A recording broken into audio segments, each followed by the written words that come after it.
సృష్టికే దీపమా శక్తికే మూలమా సింహరథమే నీదమ్మా అమ్మ దుర్గమ్మ భక్తులను దీవించుమా అమ్మా భవాని లోకాలనే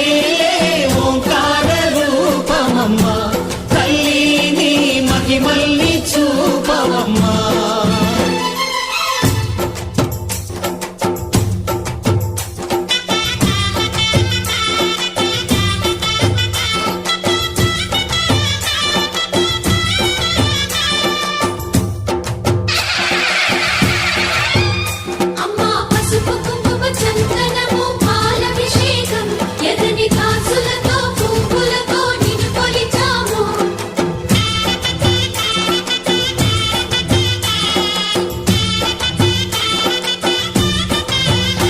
అమ్మా చందనం